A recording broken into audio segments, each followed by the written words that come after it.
Hello, and welcome to Victorian Story Hour. I am your host, the storyteller.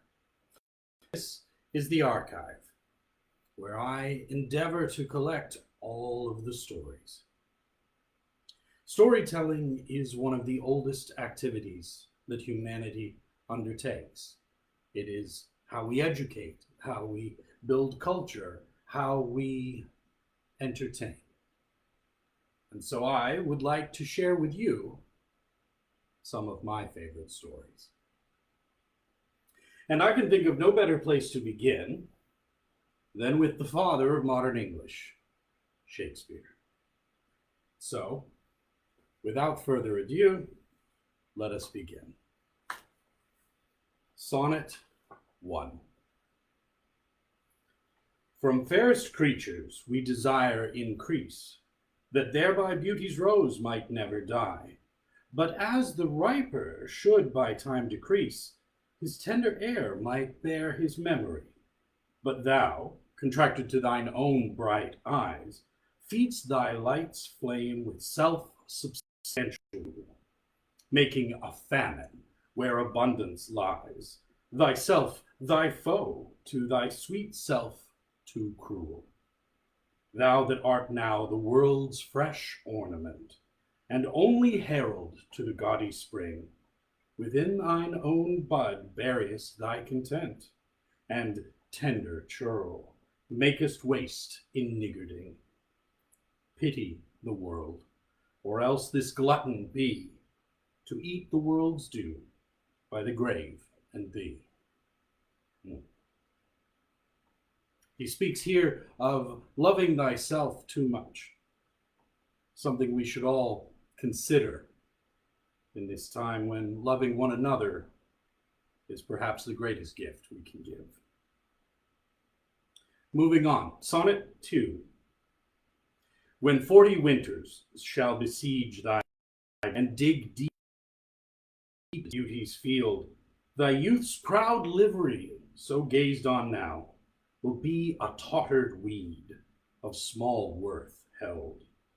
Then, being asked where all thy beauty lies, where all the treasure of thy lusty days, to say within thine own deep sunken eyes, were an all-eating shame and thriftless praise.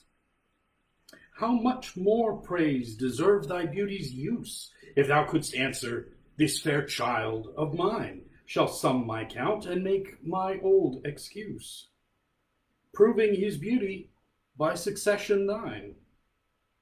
This were to be new made when thou art old, and see thy blood warm when thou feelest it cold.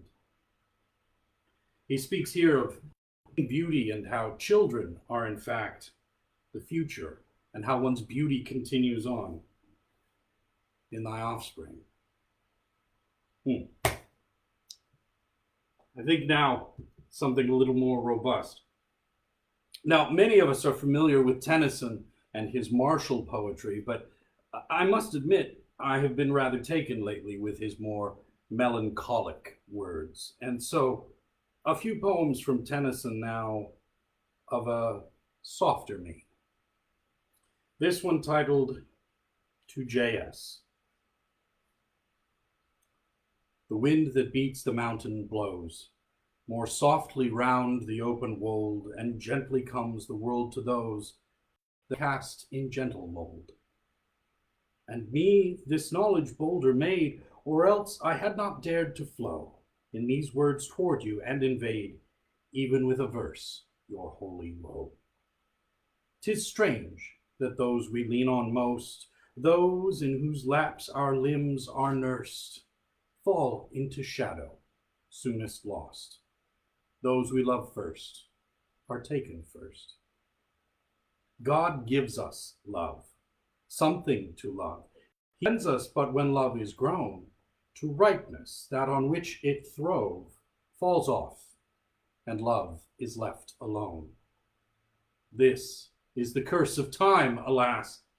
In grief I'm not all. Once through mine own doors death did pass. One went, who never hath returned. He will not smile, not speak to me. once more. 2 years his chair is seen, empty before us. That was he, without whose life I had not been. Your loss is rarer, for this star rose with you through a little arc of heaven, nor having wandered far, shot on the sudden into the dark. I knew your brother, his mute dust I honor, and his living worth. A man more pure and bold and just was never born into the earth. I have not looked upon you nigh, since that dear soul hath fallen asleep. Great nature is more wise than I. I will not tell you not to weep. And though mine own eyes fill with dew, drawn from the spirit through the brain, I will not even preach to you. Weep. Weeping dulls the inward pain. Let grief be her own mistress still. She loveth her own anguish deep, more than much pleasure. Let her will be done, to weep or not to weep. I will not say God's ordinance of death is blown in every wind, for that is not a common chance that takes away a noble mind. His memory long will live alone in all our hearts as mournful light that broods above the fallen sun and dwells in heaven half the night. Vain solace, memory standing near, cast down her eyes, and in her throat her voice seemed distant, and a tear dropped on the letters as I wrote. I wrote I know not what in truth. How should I soothe you anyway, who miss the brother of your youth? Yet something I did wish to say. For he too was a friend to me, both of my friends and my true breast. For yet it may be that only silence suiteth best. Words weaker than your grief would make grief more. 'Twere better I should cease, although myself could almost take the place of him that sleeps in peace. Sleep sweetly, tender heart, in peace. Sleep, Holy Spirit, blessed soul, while the stars burn, the moons increase, and the great ages onward roll. Sleep till the end, true soul, and sweet. Nothing comes to thee new or strange. Sleep full of rest from head to feet. Lie still, dry dust, secure of change. Comforting words to a friend in a time of pain. Though he speaks of how little comfort perhaps words can be, but in some situations, they are all we have. Now, on Mourner. On a mourner, excuse me. Nature, so far as in her lies, imitates God and turns her face to every land beneath the skies, counts nothing that she meets with base, but lives and loves in every place.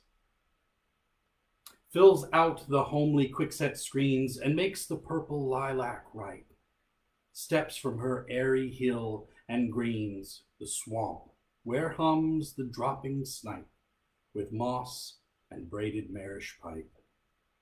And on thy heart a finger lays, saying, beat quicker, for the time is pleasant, and the woods and ways are pleasant, and the beech and lime put forth and feel a gladder climb. And murmurs of a deeper voice, going to some far shrine, teach that sick heart the stronger choice, till all thy life one way incline, with one wide will that closes thine. And when the zoning eve has died, when dark valleys wind forlorn, come hope and memory, spouse and bride, from out the borders of the morn. with that fair child betwixt them born. And when no mortal motion jars the blackness round the tombing sod, through silence and the trembling stars comes faith from tracts no feet have trod, and virtue like a household god, promising empire such as those once heard at dead of night to greet Troy's wandering prince, so that he rose with sacrifice while all the fleet had rest by stony hills of Crete. Some beautiful imagery there. The wandering prince he mentions is Aeschylus, son of Troy, one of the few princes to escape the Greek siege.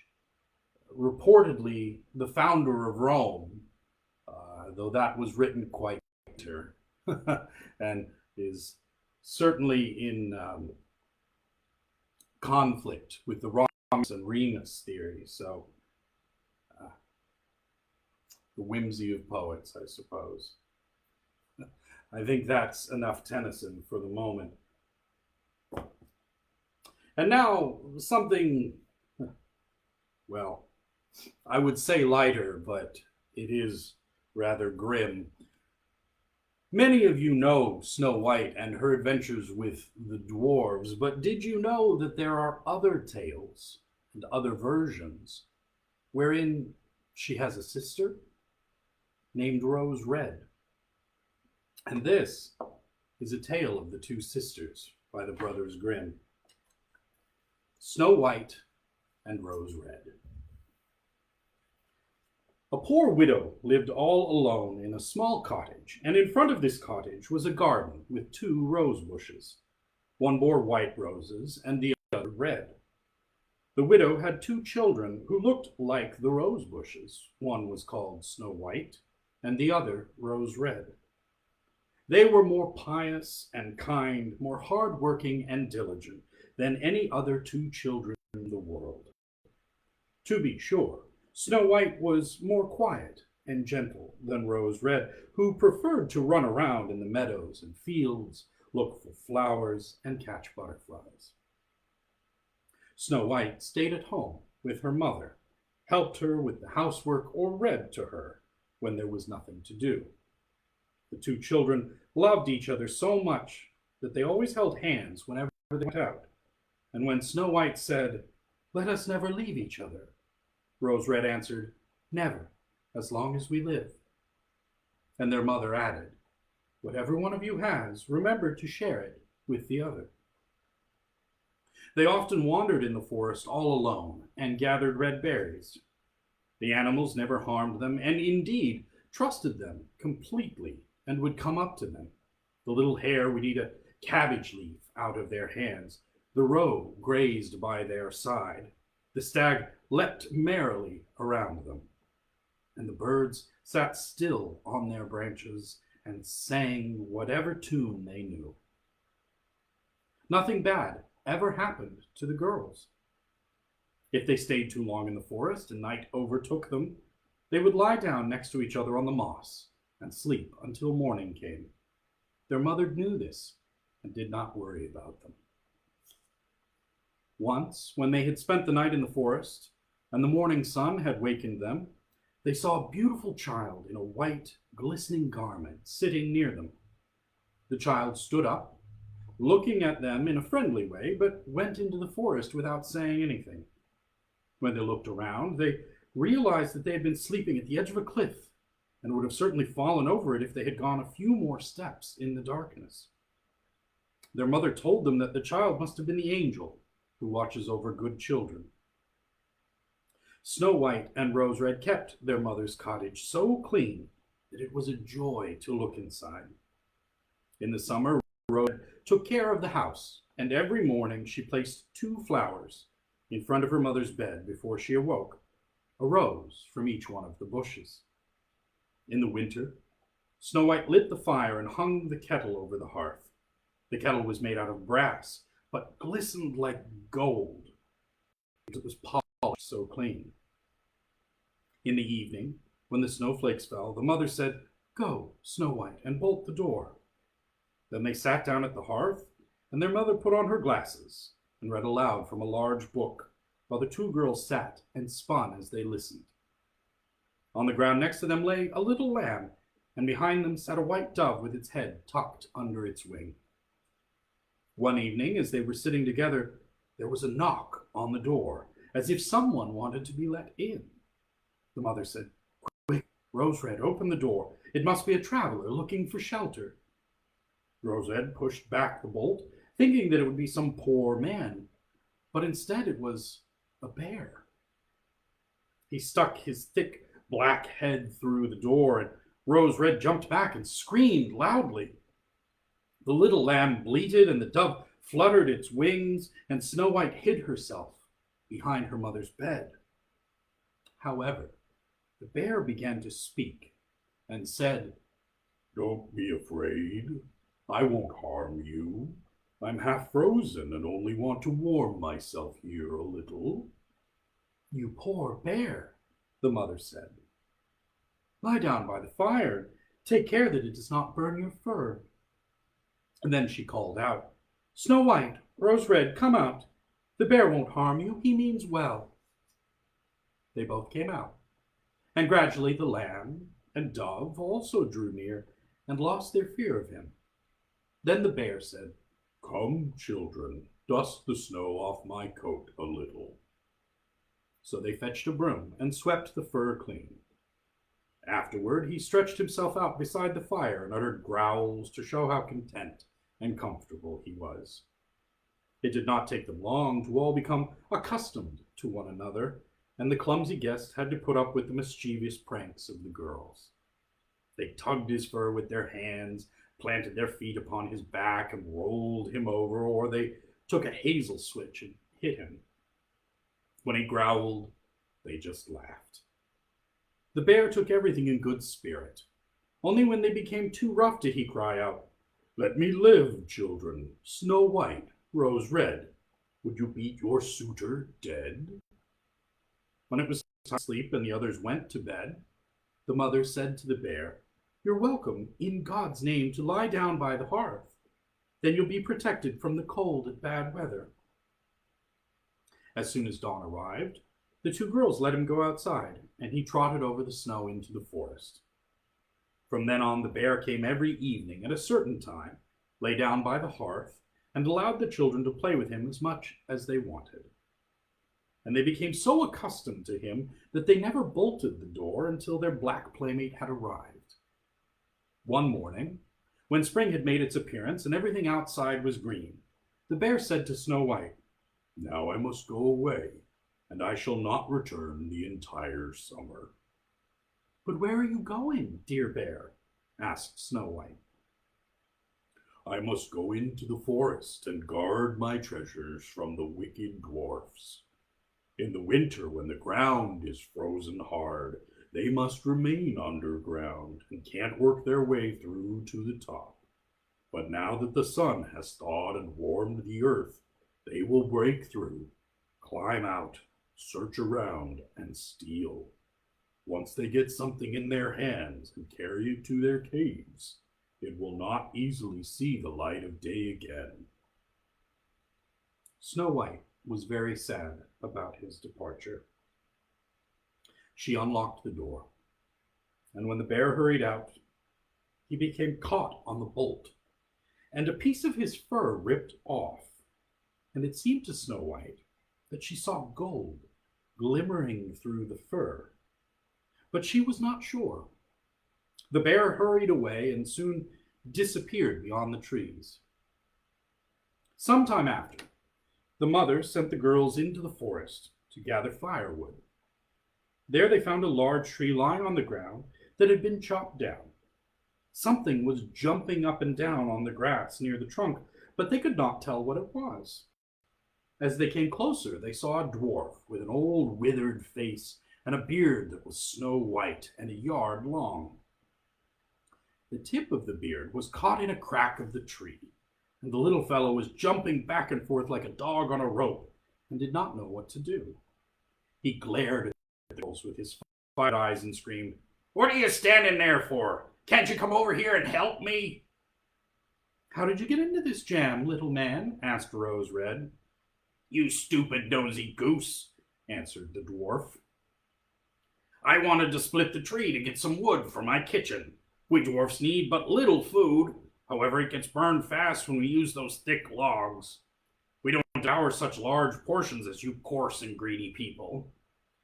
I had just driven in the wedge safely, and everything would have gone all right. But the cursed wedge was too smooth, and it sprang out unexpectedly. The tree snapped shut so rapidly that I could save my beautiful white beard. Now it's stuck there, and I can't get away. And all you silly cream-faced things can do is laugh. Ah, you're just nasty. The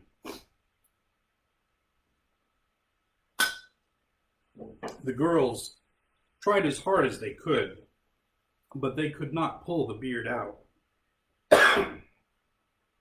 It was stuck too tight. I'll run and get somebody, Rose Red said. Crazy fool, the dwarf snarled. Why run and get someone? The two of you are already enough. Can't you think of something better? Don't be so impatient, said Snow White. I'll think of something. She took out a pair of scissors from her pocket and cut off the tip of his beard. As soon as the dwarf felt that he was free, he grabbed a sack filled with gold that was lying between the roots of the tree. He lifted it out and grumbled to himself, Uncouth slobs, how could you cut off a piece of my fine beard? Good riddance to you. Upon saying this, he swung the sack over his shoulder and went away without once looking at the girls. Sometime after this, Snow White and Rose Red wanted to catch some fish for dinner. As they approached the brook, they saw something like a large grasshopper bouncing toward the water as if it wanted to jump in. They ran to the spot and recognized the dwarf. Where are you going? Asked Rose Red.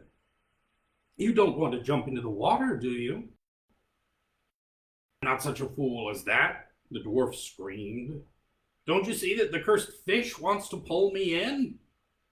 The little man had been sitting there and fishing, and unfortunately the wind had caught his beard so that it had become entangled with his line. Just then a large fish had bitten the bait, and the feeble little dwarf did not have the strength to land the fish, which kept the upper hand and pulled him toward the water. To be sure, the dwarf tried to grab hold of the reeds and rushes, but that did not help too much. He was compelled to follow the movements of the fish and was in constant danger of being dragged into the water. But the girls had come just in the nick of time.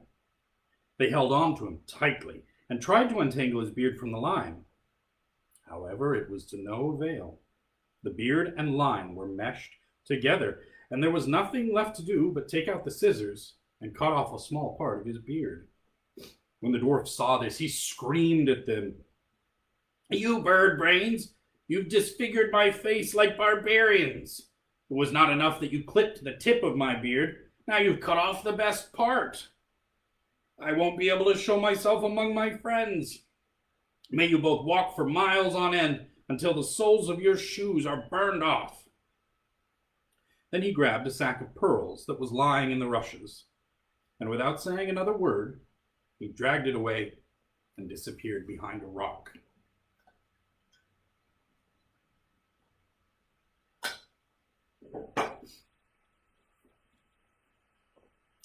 It happened that soon after this, the girls were sent by their mother to the city to buy thread, needles, lace, and ribbons.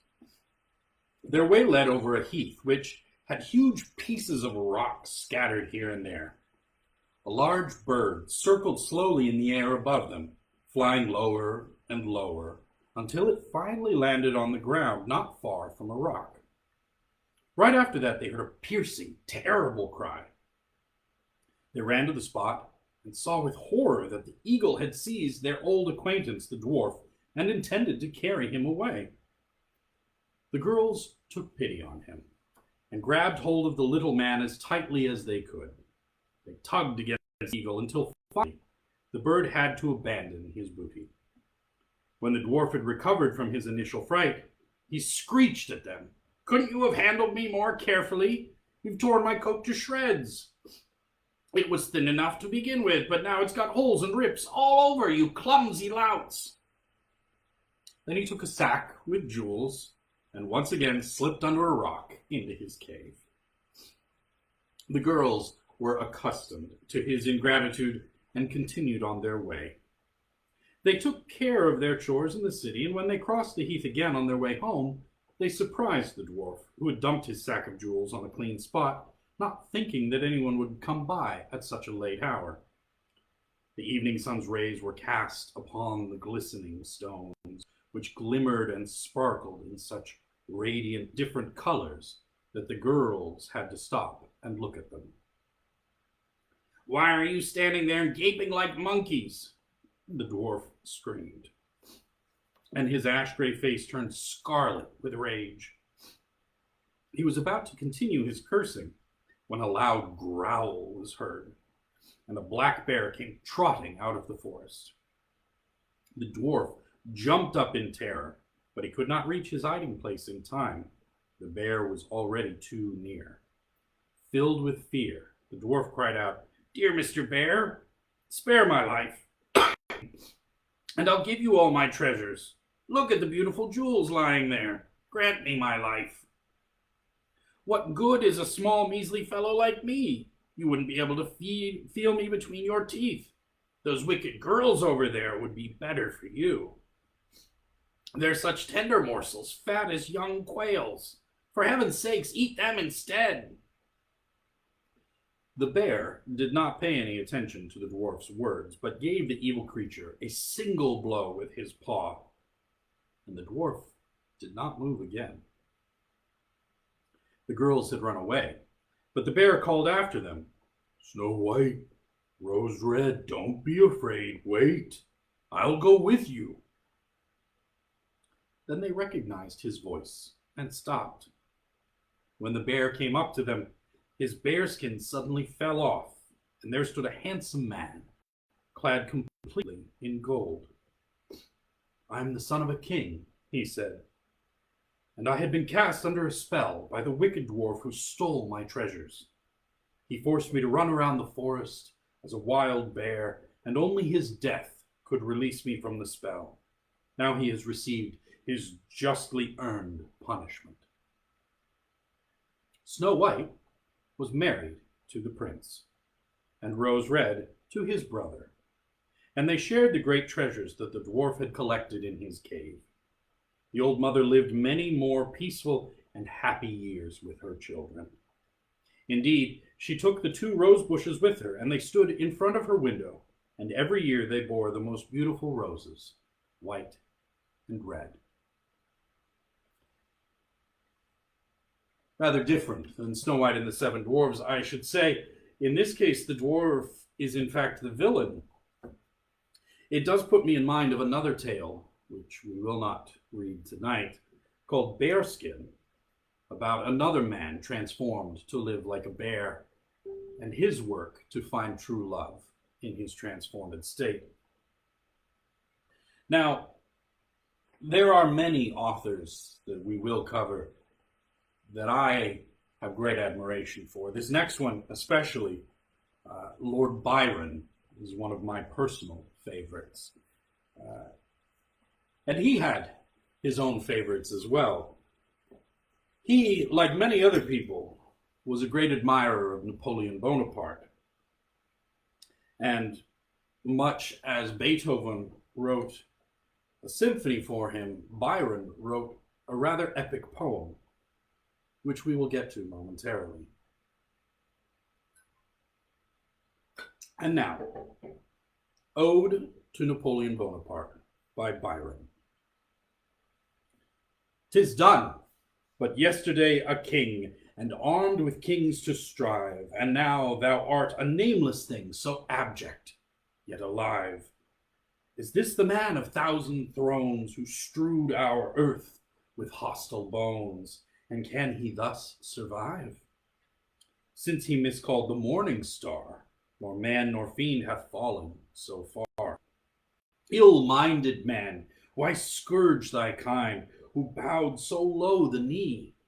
By gazing on thyself grown blind, thou taught'st the rest to see.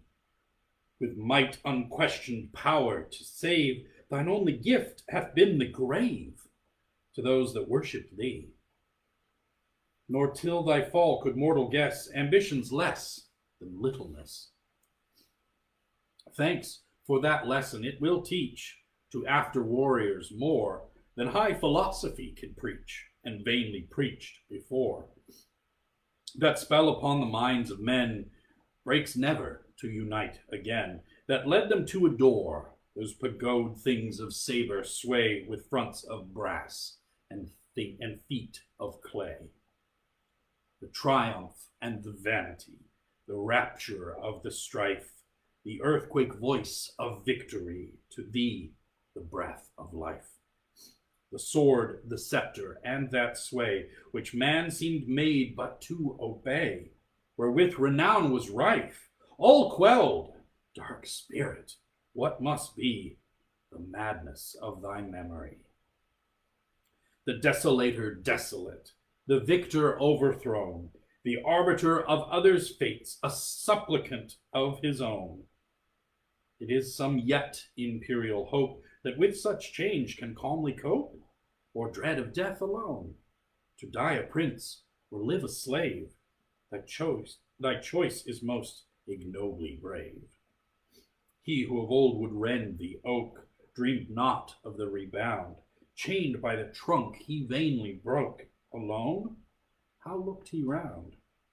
Thou in the sternness of thy strength an equal deed hast done at length, and darker fate hast found. He fell, the forest prowler's prey, but thou must eat thy heart away. The Roman, when his burning heart was slaked with blood of Rome, threw down the dagger, dared depart in savage grandeur home. He dared depart in utter scorn of men that such a yoke had borne, yet left him such a doom. His only glory was that hour of self-upheld, abandoned power. The Spaniard, when the lust of sway had lost its quivering spell, cast crowns for rosaries away, an empire for a cell, a strict accountant of his beads, a subtle disputant on creeds. His dotage trifled well, yet better had he neither known a bigot's shrine nor despot's throne. But thou, from thy reluctant hand, the thunderbolt is wrung. Too late thou leav'st the high command to which thy weakness clung.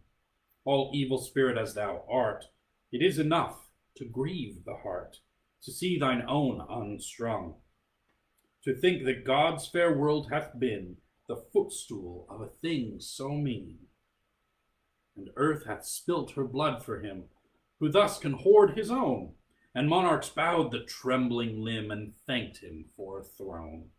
Fair freedom, we may hold thee dear, when thus thy mightiest foes their fear in humblest guise have shown. Oh, ne'er may tyrant leave behind a brighter name to lure mankind.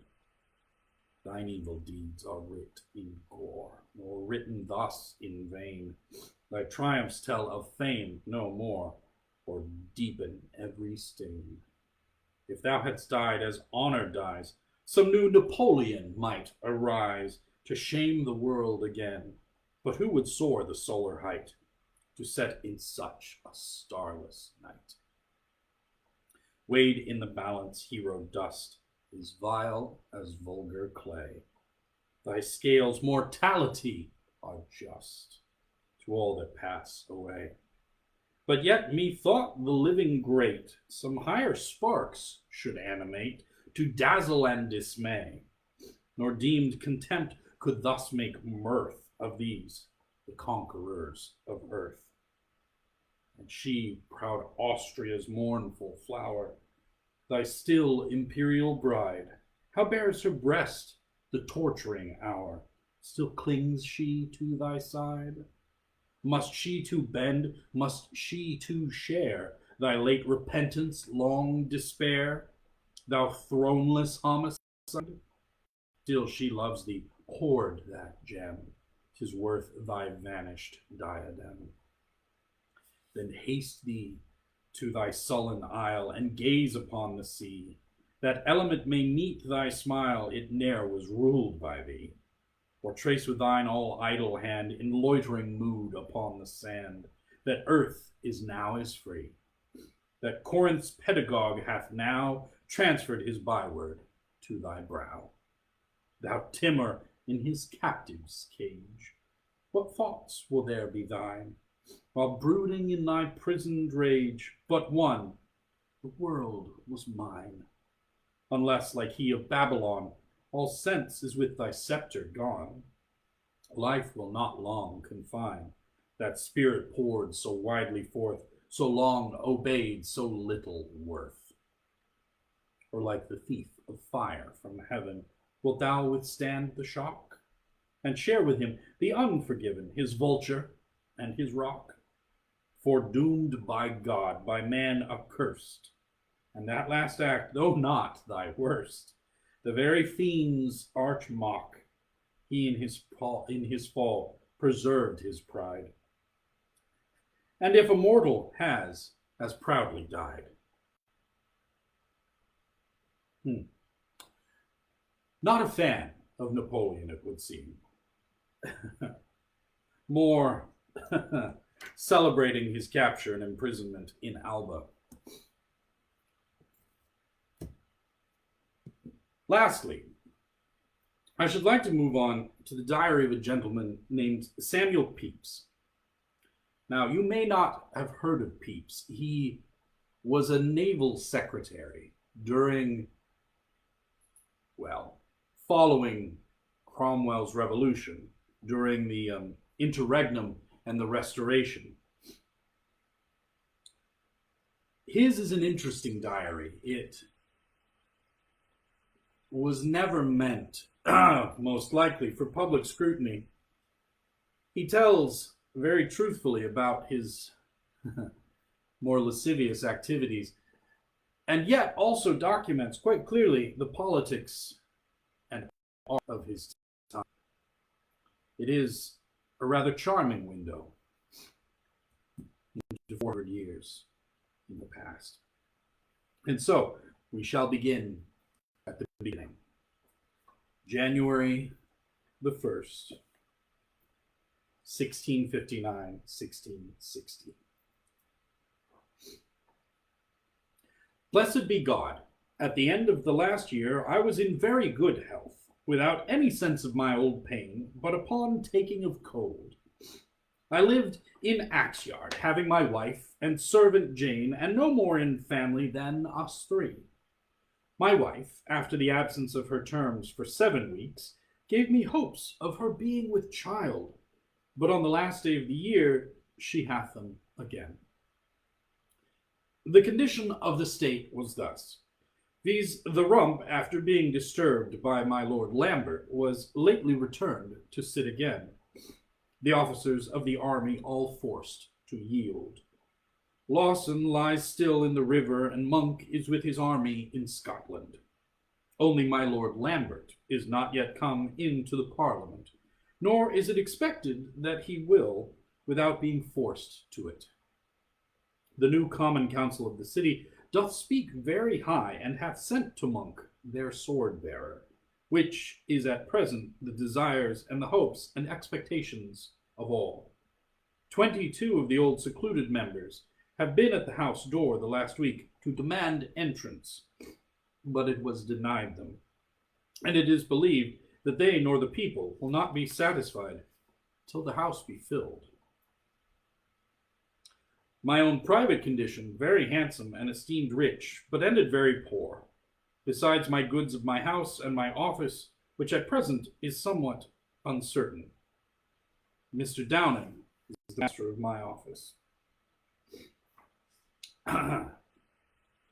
Lord's Day, January 1st, 1659-60. This morning, we lying lately in the garret, I rose, put on my suit with great skirts, having not lately worn any other clothes but them. That sounds rather familiar to many of us, I expect, right now. Went to Mr. Gunning's church at Exeter House, where he made a very good sermon upon these words, that in the fullness of time God sent his Son, made of a woman and such, showing that by made under the law is meant his circumcision, which is solemnized this day. Dined at home in the garret, where my wife dressed the remains of a turkey, and in the doing of it she burned her hand. I stayed at home all the afternoon, looking over my accounts, then went with my wife to my father's, and in going observed the great posts which the city hath set up at the conduit in Fleet Street. Supped at my father's, where in came Mrs. Theodore Turner and Madam Morris, and supped with us. After that, my wife and I went home with them, and so to our own home. January the 2nd. In the morning, before I went forth, old East brought me a dozen of bottles of sack, and I gave him a shilling for his pains. Then I went to Mr. Shepley, who was drawing of sack in the wine cellar to send to other places, as a gift from my lord, and told me that my lord hath given him order to give me the dozen of bottles. Thence I went to the Temple to speak with Mr. Calthrop about the £60 due to my lord, but missed of him, he being abroad. Then I went to Mr. Crews and borrowed £10 of Mr. Andrews for my own use, and so went to my office, where there was nothing to do. Then I walked a great while in Westminster Hall, where I heard that Lambert was coming up to London, that my Lord Fairfax was in the head of the Irish brigades, but it was not certain what he would declare for. The House was today upon finishing the Act for the Council of State, which they did, and for the indemnity to the soldiers, and were to set again thereupon in the afternoon. Great talk that many places have declared for a free Parliament, and it is believed that they will be forced to fill up the House with the old members. From the hall I called at home, and so went to Mr. Crews. My wife, she was to go to her father's, thinking to have dined, but I came too late. So Mr. Moore and I and another gentleman went out and drank a cup of ale together in the New Market, and there I ate some bread and cheese for my dinner. After that, Mr. Moore and I went as far as Fleet Street together and parted, he going into the city, I to find Mr. Calthrop, but failed again of finding him. So returned to Mr. Crews again, and from thence went along with Mrs. Jemima home, and there she taught me how to play at cribbage. Then I went home, and finding my wife gone to see Mrs. Hunt, I went to Will's, and there sat with Mr. Ashwell, talking and singing till 9 o'clock, and so home. There, having not eat anything but bread and cheese, my wife cut me a slice of brawn, which I received from my lady, which proves as good as any I ever had. So to bed. And my wife had a very bad night of it through wind and cold. January 3rd. I went out in the morning, it being a great frost, and walked to Mrs. Turner's to stop her from coming to see me today, because of Mrs. Jem's coming. Thence I went to the Temple to speak with Mr. Calthrop, and walked in his chamber an hour, but could not see him. So went to Westminster, where I found soldiers in my office to receive money, and paid it them. At noon went home, where Mrs. Jemima, her maid, Mr. Shepley, Mr. Hawley, and Mr. Moore dined with me on a piece of beef and cabbage, and a collar of brawn. We then fell to cards till dark, and then I went home with Mrs. Jemima, and meeting Mr. Hawley, got him to bear me company to Chancery Lane, where I spoke with Mr. Calthrop, who told me that Sir James Calthrop was lately dead, but that he would write to his lady that the money may be speedily paid. Thence back to Whitehall, where I understood that the Parliament had passed the Act for Indemnity to the soldiers and officers that would come in so many days, and that my Lord Lambert should have benefit of the said Act. They have also voted that all vacancy in the House by the death of any of the old members shall be filled up, but those that are living shall not be called in. Thence I went home, and there found Mr. Hunt and his wife and Mr. Hawley, who sat with me till 10 at night at cards, and so broke up, and to bed. January the 4th. Early came Mr. Vanley to me for his half-year's rent, which I had not in the house, but took his man to my office, and there paid him. Then I went down into the halls and to Will's, where Hawley brought a piece of his Cheshire cheese, and we were merry with it. Then into the hall again, where I met with the clerk and quartermaster of my lord's troop, and took them to the Swan, and gave them their morning's draught, they being just come to town. Mr. Jenkins showed me 2 bills of exchange for money to receive upon my lord's and my pay. It snowed hard all this morning, and was very cold, and my nose was much swelled with cold. Strange the difference of men's talk. Some say that Lambert must, of necessity, yield up. Others that he is very strong, and that the 5th monarchy men will stick to him if he declares for a free parliament. Chillington was sent yesterday to him with the vote of pardon and indemnity from the parliament.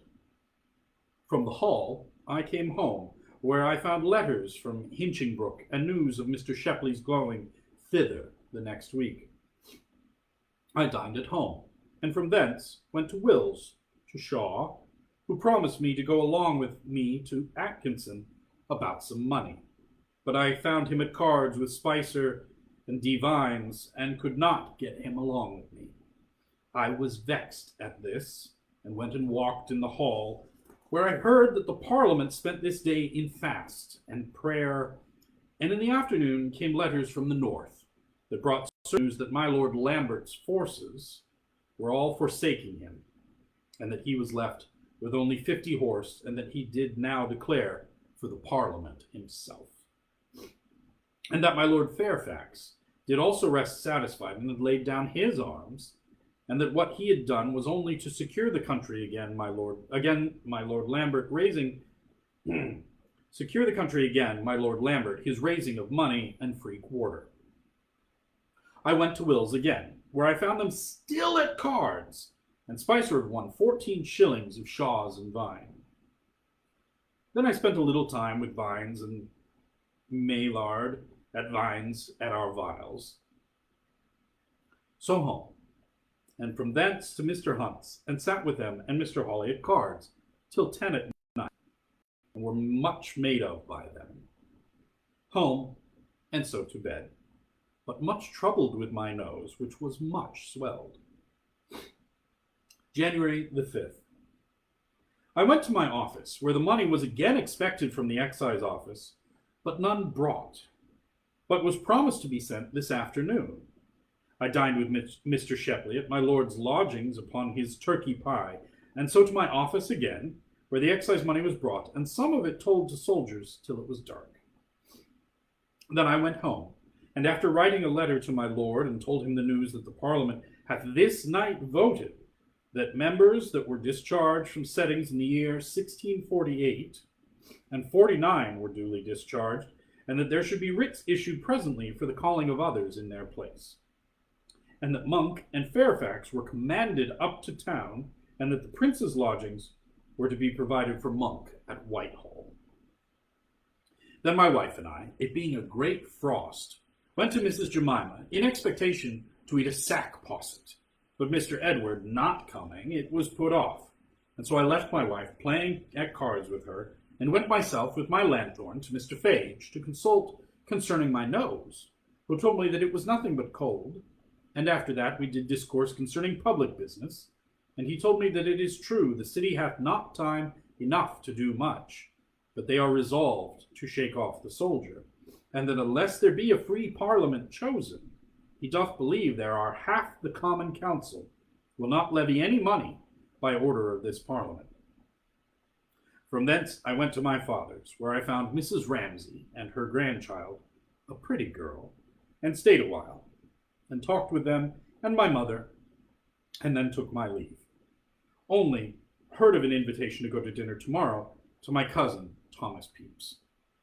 I went back to Mrs. Jemima and took my wife and Mr. Shepley, and went home. January the 6th. This morning, Mr. Shepley and I did eat our breakfasts at Mrs. Harper's, my brother John being with me, upon a cold turkey pie and a goose.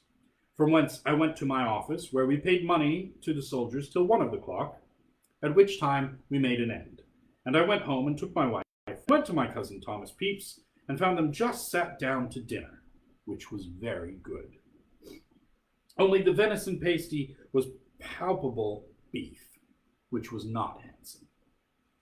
After dinner, I took my leave, leaving my wife with my cousin Stradwick, and went to Westminster, to Mr. Vine's, where George and I fiddled a good while, Dick and his wife, who was lately brought to bed, and her sister being there, but Mr. Hudson not coming according to his promise, I went away. And calling at my house on the Wench, I took her and the lanthorn with me to my cousin Stradwick, where, after a good supper, there being there my father, mother, brothers, and sister, my cousin Scott and his wife, Mr. Drawwater and his wife, and her brother Mr. Stradwick, we had a brave cake brought us, and in the choosing, Pal was queen, and Mr. Stradwick was king. After that, my wife and I bid adieu and came home, it being still a great frost. January the 7th.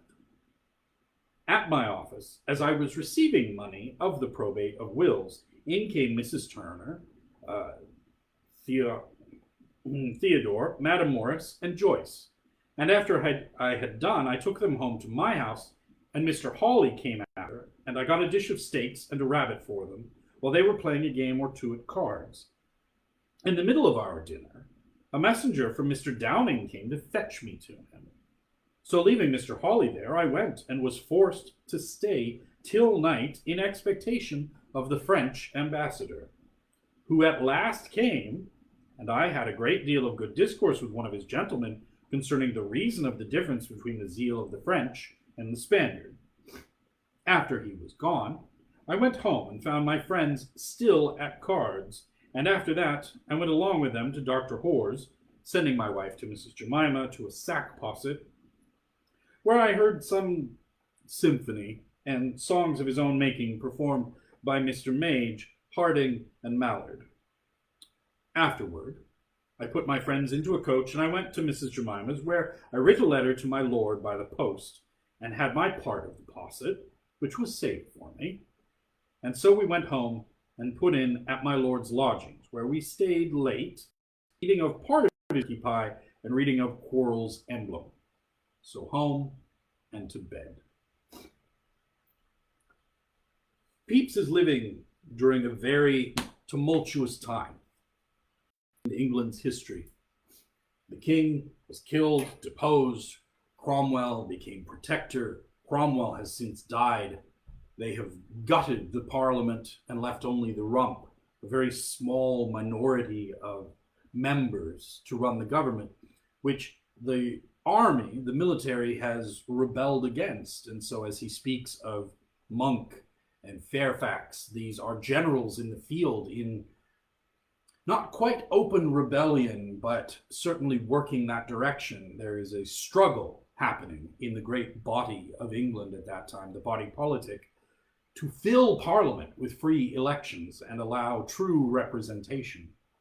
Pepys and many of his contemporaries are of that belief that free elections should be the next step. And in fact, as we will find in future readings, they have great optimism and great reason to be optimistic, and ultimately will succeed in that undertaking.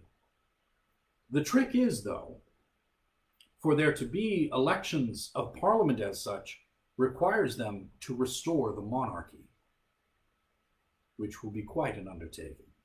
And I look forward to reading it and sharing it with you.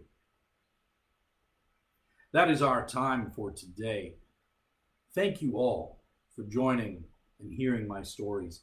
I look forward to seeing you again next week. Until then, cheers and be well.